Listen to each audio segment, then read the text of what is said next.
안녕하십니까, 문틀란TV입니다. 총선은 다가오고 있는 가운데 당 대표라는 자가 이렇게 일주일에 주 2, 3회 이렇게 그 재판에 나가서 증인들로부터 이재명의 불법이라든지 무능, 거짓말 이런 것들이 낱낱이 폭로되고 그것이 보도가 되는 이런 상황이 지금 계속 이어지고 있다가 보니까 지금 민주당 내에서 이래가지고 총선을 치를 수 있겠느냐 이런 얘기까지 지금 나오고 있습니다. 특히 이제 이재명이 어떤 뭐 사과를 하거나 또 책임을 지는 이런 자세를 보이는 게 아니라 최근 보니까 또 개딸들의 영향력을 대폭 키우는 이런 쪽으로 당원 당규를 갖다가 당내 비판 반대에도 불구하고 밀어붙였습니다. 하여튼 민주당 내에서 점점 가면 갈수록 총선 전망에 대해서 불안해하는 이런 것들이 커지고 있고 이런 거 당의 사당화에 대해서 비판의 목소리가 커지고 있습니다. 특히 대의원제 민주주의의 하나의 그 골간이라고 할 수 있는 그 간접 정치죠. 직접 정치만이 민주주의는 아닙니다. 그 부분을 완전히 깡그리 무시하는 것이고 결국 그 광장 정치, 거리의 정치, 가두 정치를 하겠다는 것이고 그렇기 때문에 이건 뭐 민주주의를 상당히 위태시킨다. 민주당 내에서 비명계를 중심으로 나오고 있는데 이재명이 그 당내 우려를 전혀 귀담아 듣지 않고 자기 자신의 정치적 사리사욕 권리에서 결국은 당원 당규를 최근에 밀어붙였습니다. 그렇기 때문에 이재명이 무슨 현재 다양한 범죄를 저질러서 재판을 받고 있고 여러 가지 문제점들이 드러나고 있지만 이재명의 지지자들에서 그 모든 것이 덮어지는 이런 식으로 이제 당이 운영되다 보니까 이건 결국 국민들이 볼 때 상당히 부정적으로 비칠 수밖에 없는 것이죠. 그래서 이재명은 물론이고 민주당 전체에 대해서 국민들의 부정적인 여론이 갈 수밖에 커질 수밖에 없는 그런 상황이 됐다. 그러다 보니까 당내에서 완전히 지금 당이 망해간다. 총선 전망이 어두워지고 있다. 이런 얘기들이 계속해서 지금 이제 이 목소리가 커지고 있습니다. 이재명이 지금 주 2, 3회 재판 받고 있습니다. 이러다 보니까 지금 당내에서 이 소위 말하는 이재명 사법 리스크가 다시 폭발하고 있는, 재현되고 있는 이런 상황이라고 하겠습니다. 최근에 형사합의 33부에서 재판부가 이재명과 이재명 변호인들에게 했던 이 발언을 보면 앞으로 이 재판이 상당히 원칙적으로 진행이 될 것 같다. 이런 것과 함께 이 민주당의 간판이라고 하는 이재명의 이 문제점이 얼마나 심각한가 이걸 좀 잘 보여주는, 다시 말해서 이재명의 사법 리스크가 얼마나 심각한가 이걸 잘 보여주는 하나의 단면이었다고 생각이 되는데 이런 내용이 있었습니다. 지난번에 33부에서 재판 일정 변경을 둘러싼 이런 요구를 했었습니다. 뭐 신경전이기도 하죠. 증인신문도 중 이 재판부가 화요일엔 어차피 다른 재판을 가야 한다고 하면 이제 이런 식으로 이재명 재판부가 요구를 하니까 월요일에는 왜 재판이 안 되는 거냐 이렇게 물었습니다. 화요일이 어려면 월요일을 해라 이렇게 얘기하면서 재판 출석 일자를 줄일 수는 없다. 이 원칙적인 입장을 분명하게 밝혔습니다. 그랬더니 변호인들이 아주 구차한 이런 이유를 댔죠.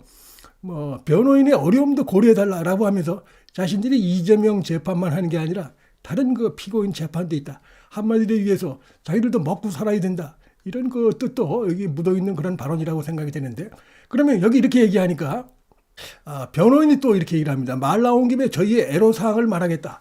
유동규 증인의 신문을 준비하는 것뿐만 아니라 이제 남욱 증인도 나오고 줄줄이 증인들이 나올 텐데 이재명의 이 무능 불법을 폭로할 증인들이 나올 텐데 남욱에 대해서는 준비도 못하고 있다. 왜? 자기들이 다른 재판도 하고 있는데 뭐 여기에 아무래도 일주일에 2, 3회씩 나오다 보니까 그걸 못한다는 겁니다. 그래서 좀 텀을 줬으면 좋겠다. 이 얘기는 다시 말해서 재판 출석 일수를 좀 조정해달라 이런 요구인데 여기에 대해서 재판부가 따끔하게 일축을 했습니다.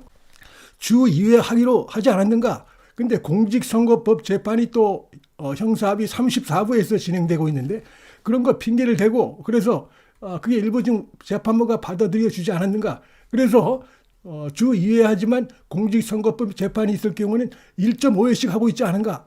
어렵더라도 처음에 약속된 그 부분을 준비해달라면서 일축을 해버렸어요.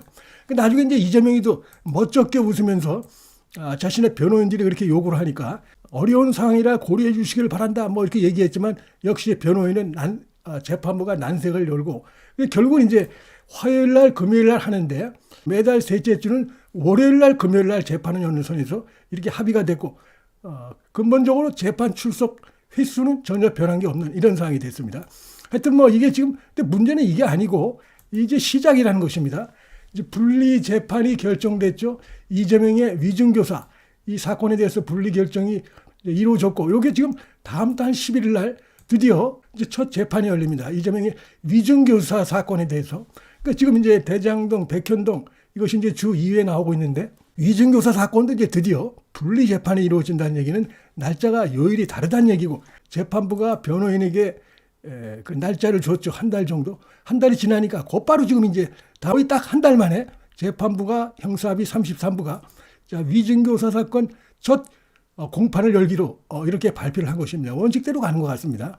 그래서 이런 부분들도 이제 이렇게 되면 더욱 출석 일수가 늘어나는 것이고 하기 때문에 그 이재명으로 인한 이재명 본인은 물론이고 그 다음에 이 민주당의 사법 리스크가 완전히 이제 폭발 일보 직전으로 가고 있다. 이렇게 볼 수가 있고요. 여기에 이제 예를 들어서 이제 수원지검에서 수사하고 있는 대북 송금 사건, 그 다음에 국고횡령 사건, 쪼개기 사건, 이것도 이제 12월, 아마도 12월 중에는 이재명에 대한 소환이 있고, 상황을 봐서 영장 청구까지 이루어질 가능성이 있는데, 이렇게 되면 어쨌든 이것도 더 출석 일수가 늘어나는 것이고, 뿐만 아니라 법원에도 출석해야 되고, 수원지방법원에도 출석해야 되는 이런 상황이 되는 것입니다. 자, 그럼에도 불구하고 지금 이재명이는 어떻게 하고 있냐면은, 여기는 어떠한 경우에도 스스로 나가지 않겠다. 스스로 옷을 벗지 않겠다. 그걸 좀 분명히 해가지고, 당이 완전히 지금 부글부글 끓고 있고, 뭐 이러다 보니까 지금 이재명이가 이 당 대표직을 이용해서 몇 년 동안 계속 당 대표를 하겠다는 것이고 그 직 자체를 갖다가 자신의 방탄복 삼겠다는 게 아니냐. 배지가 떨어져도 당 대표는 계속 하겠다는 게 아니냐.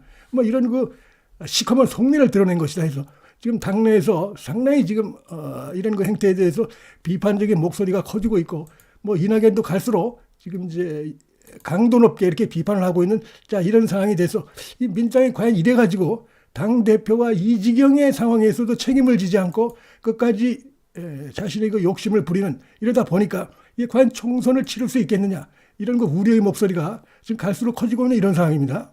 수원지검에서 이화영이 지금 이제 재판을 지연시키는 이런 전략을 하고 있고 여기는 이제 당연히 이재명의 뒤에 있다고 보는데 현재 이제 대법원으로까지 재항고를 했습니다. 이화영 측 변호인이 대법원에서 이제 빨리 나올 것으로 생각이 됩니다.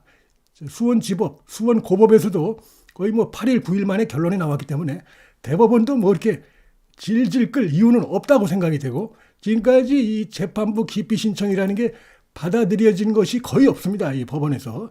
대개 보면 이 피고인들이 자신들의 불만 이런 거 가지고 하는 것이 대부분이고 더군다나 이제 이화영의 이 경우는 선고를 불과 코앞에 두고 순전히 그 정치적인 목적으로 배경에 있는 이재명 민주당 측의 작용에 의해서 한 것이라는 의심을 충분히 받을 수 있는 상황이기 때문에 더더욱더 이유가 없다고 이렇게 볼 수가 있겠습니다. 그래서 이제 이화영에 대해서 선고가 나오면은 그 선고 결과로 해서 이재명에 대한 수사는 더욱 속도를 낼 수 있고 설령 뭐 선고가 조금 늦어진다고 하더라도 지금 이제 수원지검에서 이재명에 대해서 하고 있는 이런 거 대북 불법 송금 사건 나름대로 수사가 많이 됐죠. 그동안 이화영 재판에서 나온 많은 증거, 증언, 문건 이런 것이 쌓여 있습니다. 사실은. 그리고 이제 국고 횡령, 공익신고자 조명현 씨가 아주 지금 적극적으로 구체적으로 상세하게 지금 폭로하고 있습니다.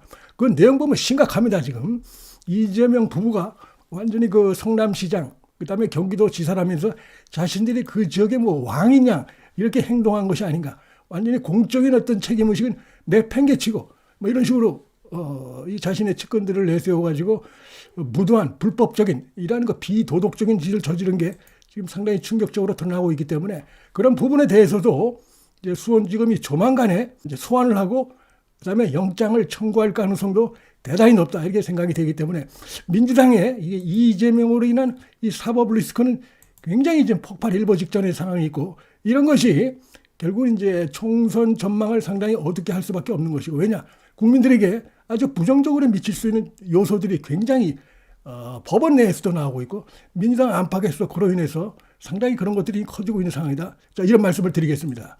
문틀란 TV 여기서 마치겠습니다.